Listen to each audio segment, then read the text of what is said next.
पहली बार देश में अंतर्देशीय जल मार्गों के विकास पर इतने व्यापक रूप से काम शुरू हुआ है।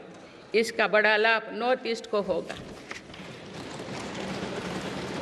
मेरी सरकार ने नॉर्थ ईस्ट के विकास के लिए 10 वर्षों में आवंटन में 4 गुना से अधिक की वृद्धि की है।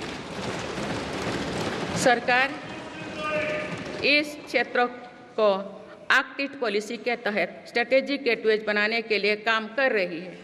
नॉर्थ ईस्ट में हर तरह की कनेक्टिविटी का बढ़ाया जा रहा है। शिक्षा, स्वास्थ्य, पर्यटन, रोजगार, हर क्षेत्र में विकास कार्यों को आगे बढ़ाया जा रहा है। असम में 27,000 करोड़ रुपये की लागत से सेमीकंडक्टर प्लांट बनाया जा रहा है, यानी north east made in India chips को भी सेंटर होने वाला है। मेरी सरकार नॉर्थ ईस्ट में स्थायी शांति के लिए निरंतर काम कर रही है। पिछले इस 10 वर्षों में अनेक पुराने विवादों को हल किया गया, अनेक अहम समझौते हुई है। नॉर्थ ईस्ट में अशांत क्षेत्रों में तेज विकास करके चरणबद्ध तरीके से अफवाह हटाने का काम भी जारी है। देश के हर क्षेत्रों में विकास के ये नए आयाम भारत के भविष्य का उद्घोष कर रहे हैं। माननीय सदस्य, वुमेन लेड डेवलपमेंट के लिए समर्पित मेरी सरकार ने महिला सशक्तिकरण के एक नई युग की शुरुआत की है। देश की नारी शक्ति लंबे समय तक लोकसभा और विधानसभा में अधिक भागीदारी की मांग कर रही थी। आप उनके पास नारी शक्ति बंधन अधिनियम की ताकत है। सरकार की योजनाओं की वजह से पिछले 1 दशक में महिलाओं का आर्थिक सामर्थ्य बढ़ा है। आप जानते हैं कि बीते 10 वर्षों में बने 4 करोड़ पीएम आवास में से ज़्यादातर महिलाओं के नाम ही आवंटित हुई है। आप तीसरी कार्यकाल के शुरुआत में ही सरकार ने 3 करोड़ नए घर बनाने की स्वीकृति दे दी है। इनमें से भी अधिकतर घर महिलाओं के नाम पर ही आवंटित होंगे। बीते 10 वर्षों में 10 करोड़ महिलाएं सेल्फ हेल्प ग्रुप्स से जुड़े हैं। मेरी सरकार ने 3 करोड़ महिलाओं को लखपति दीदी बनाने के लिए व्यापक अभियान चलाए हैं। इसके लिए सेल्फ हेल्प ग्रुप्स को आर्थिक मदद भी बढ़ाई जा रही है। सरकार का प्रयास है कि महिलाओं का कौशल बढ़े, कमाई के साधन बढ़े और उनका सम्मान भी बढ़े। नमो ड्रोन दीदी योजना इस लक्ष्य की पूर्ति में सहायक बन रही है। इस योजना के तहत हजारों सेल्फ हेल्प ग्रुप्स की महिलाओं को ड्रोन दिए जा रहे हैं। ड्रोन पायलट बनने की ट्रेनिंग भी दी जा रही है। मेरी सरकार ने हाल ही में कृषि खेती सखी कार्यक्रम भी शुरू किया है।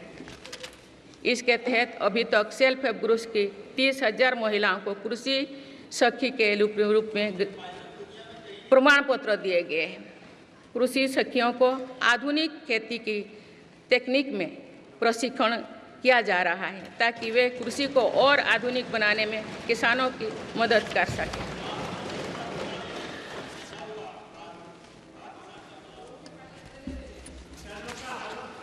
माननीय सदस्यगण,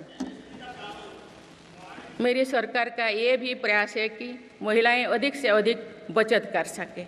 बैंक खातों में जमा राशि पर बेटियों को ज़्यादा ब्याज देने वाला सुकन्या समृद्धि योजना की लोकप्रियता से हम परिचित हैं। मुफ्त राशन और सस्ते गैस सिलेंडर की योजना से महिलाओं को बहुत लाभ हो रहा है। अब मेरी सरकार बिजली का बिल जीरो करने और बिजली बेचकर कमाई करने की योजना भी लाई है। पीएम सूर्यघर मुफ्त बिजली योजना के तहत घर की छत पर सोलर पैनल लगाए जा रहे हैं। इसके लिए मेरी सरकार प्रति परिवार 78,000 रुपया तक की मदद कर रही है।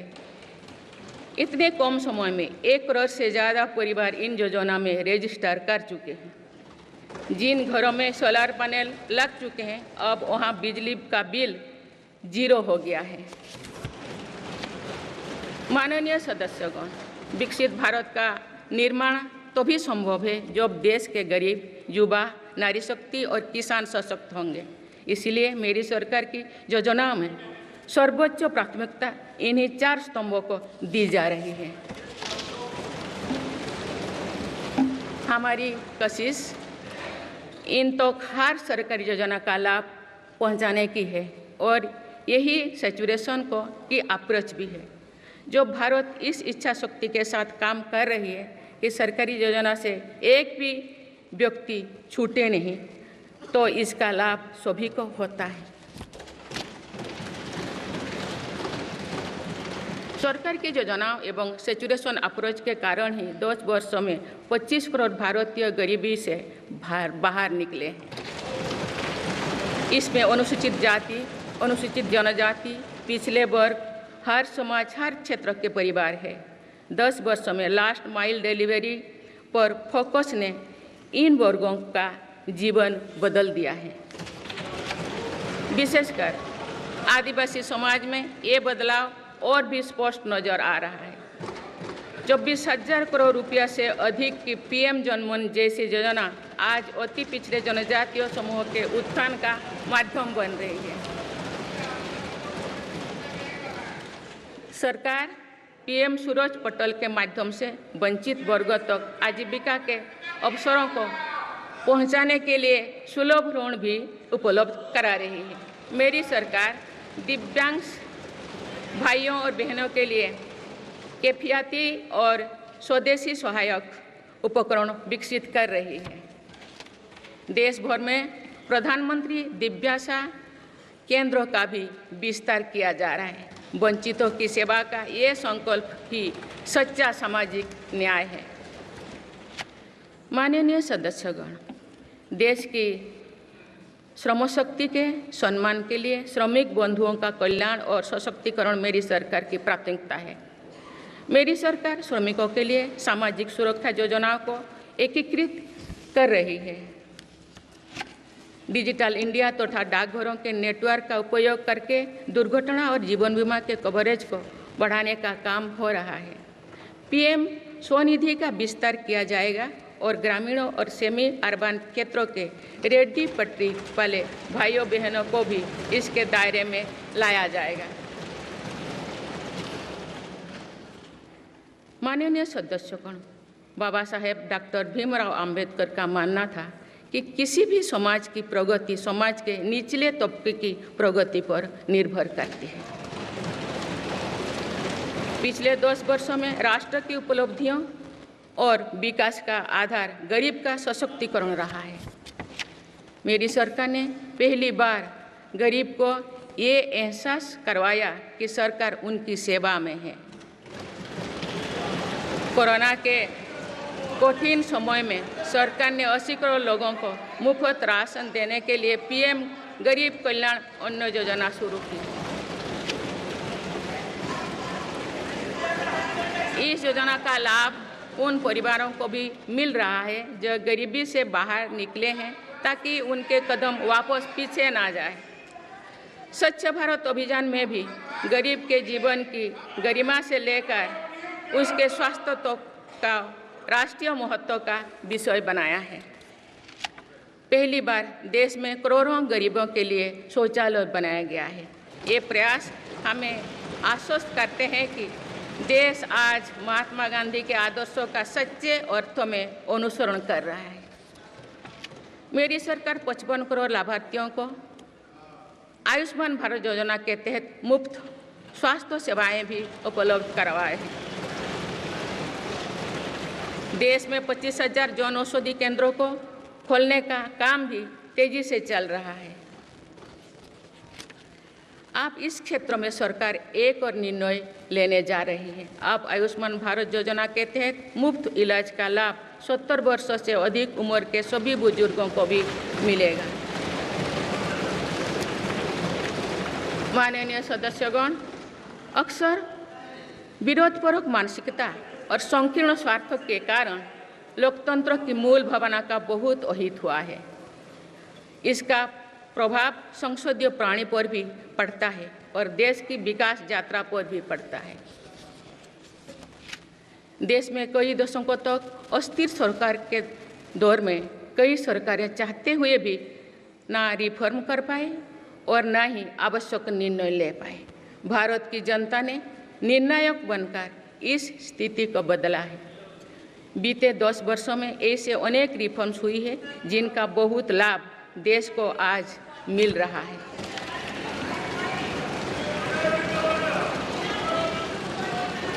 जब ये रिफॉर्म्स किए जा रहे थे तो भी इनका विरोध किया गया था, नकारात्मकता फैसले की कोशिश की गई थी, लेकिन ये सारे रिफॉर्म्स समय की कसौटी पर खरे साबित हुए हैं।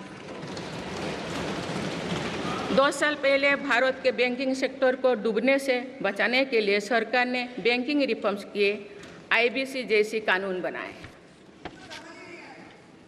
आज इन्हीं रिफॉर्म्स ने भारत के बैंकिंग सेक्टर को दुनिया के सबसे मजबूत बैंकिंग सेक्टर में से एक बना लिया।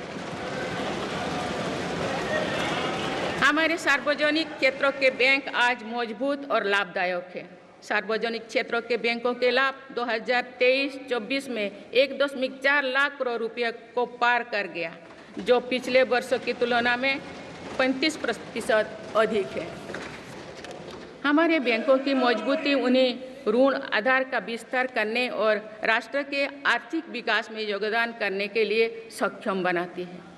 सरकारी बैंकों का NPA भी लगातार कम हो रही है। आज SBI रिकॉर्ड मुनाफे पर है। आज LIC पहले से कहीं अधिक मजबूत है। आज HAL भी देश की डिफेंस इंडस्ट्री को ताकत दे रही है।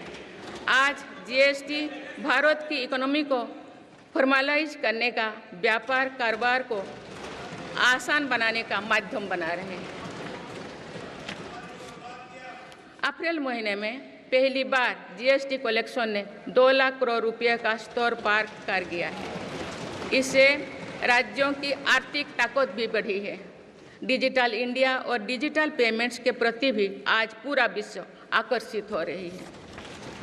माननीय सदस्यगण, एक सशक्त भारत के लिए हमारे सैन्य बलों में आधुनिकता जरूरी है।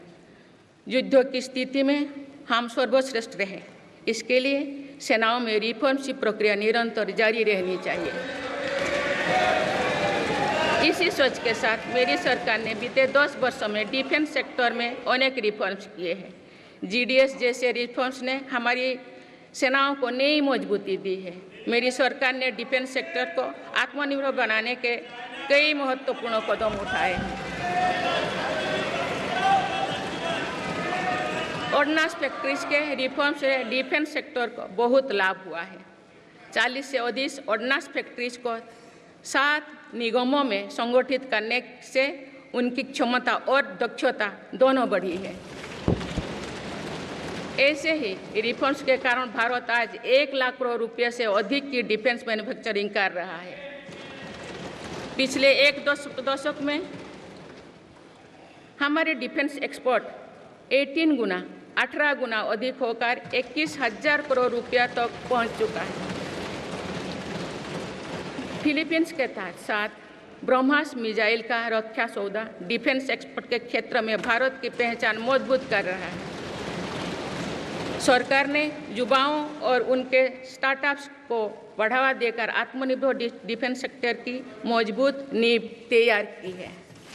मेरी सरकार उत्तर प्रदेश और तमिलनाडु में 2 डिफेंस कॉरिडोर्स भी विकसित कर रही है।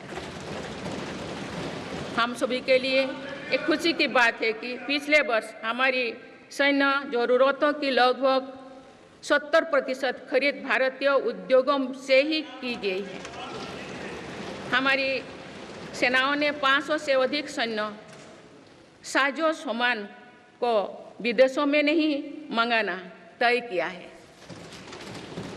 ये सभी हथियार और उपकरण अब सिर्फ भारतीय कंपनियों से ही खरीद की जाएगी। मेरी सरकार ने सैनिकों के हितों को भी हमेशा प्राथमिकता दी है।